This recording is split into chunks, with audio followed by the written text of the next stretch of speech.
My name is James Humberstone and I'm a composer and a music educator and a bit of a technologist here at the Sydney Conservatorium of Music, where I'm currently sitting in my office, which of course is part of the University of Sydney. And I'm a composer of one of the works in the upcoming concert, which I'm very excited about.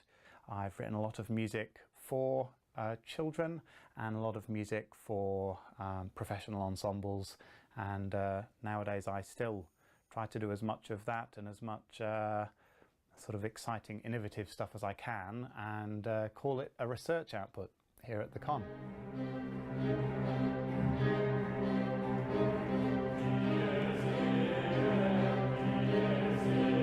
So my piece for this concert is my Requiem, which is a large-scale work. There are actually two different versions of it that have been performed before. I wrote the Requiem in the years after my mother died, and it essentially it is a traditional mass for the dead. My mum had a Catholic upbringing, although at her funeral she did have religious leaders from three different faiths who commented on the fact that was rather reminiscent of her personality and habits of bringing people together. Her memory is woven into the piece in a number of different ways. For example, there's a melody which is based on an English folk song called The Prickety Bush, which Mum used to sing as she was going around the house wiping surfaces and doing stuff, or maybe doing her lesson planning for the next week. And she had sung this as a child and got into a final of a big singing competition, school singing competition, and it was recorded, and so that was an important melody to her, a sort of motif of her life. So it's woven through this this work. It comes back in lots of different movements and in different forms. There's also examples of music that I liked and that were important to me that my mum responded to as well. So you'll hear in the offertorium just little reminiscent bits that are reminiscent of Satie's famous Gymnopédie piece. I'm a big Satie fan.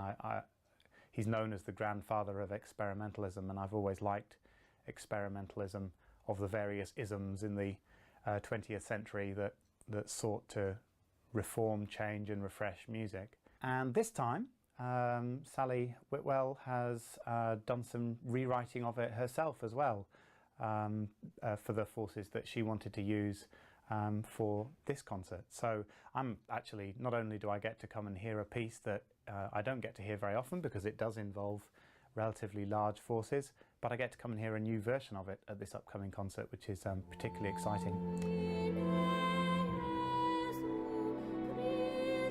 I think it's incredibly important for choirs, even deeply rooted in that tradition, to work with living composers and to perform new music. And the reason that I think that is because they always have. So I think that the choral tradition is actually a contemporary music tradition, even nowadays, for choirs who mostly perform historical music. At least that's the tradition that they've come from. And so working with living composers and performing new music can be and should be an important part of their practice. After all, how can we move art forward? How can we reframe the things that are important to us in culture and society, which is changing all the time around us, whether we like it or not, without reflecting on our practice and attempting new modes of expression. So I'm super pleased that this concert is featuring Australian new music, or music of living composers. Australia has a fantastic record for doing this. I would say actually of any country that I've ever worked in, Australia is especially good at commissioning new music from Australian composers and at working with them to improve their music and their skills.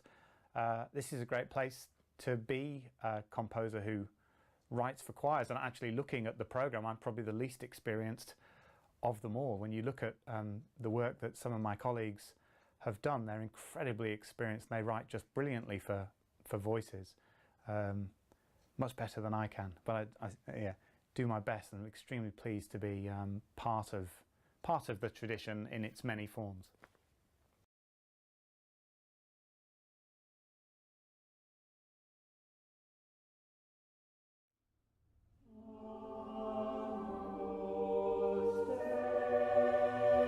At the moment, I'm working on two works which are extremely contrasting.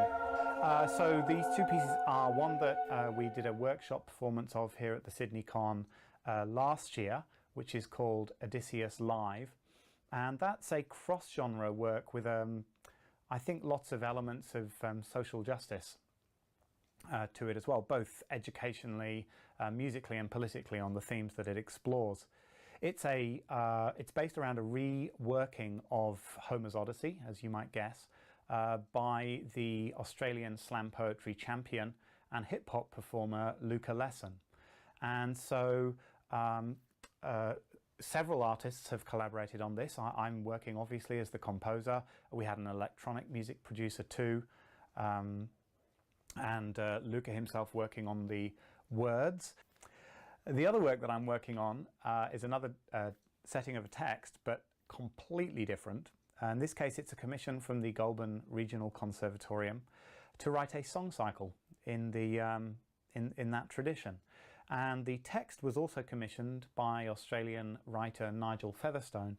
And Nigel has dealt with a harrowing story based on his experiences doing a residency with the armed forces and various real-life stories that have happened, telling the story of an Australian soldier returned from Afghanistan, the secrets that his family and friends have around him when he returns to Australia, but also what he's holding from Afghanistan and his experiences, how they're affecting him.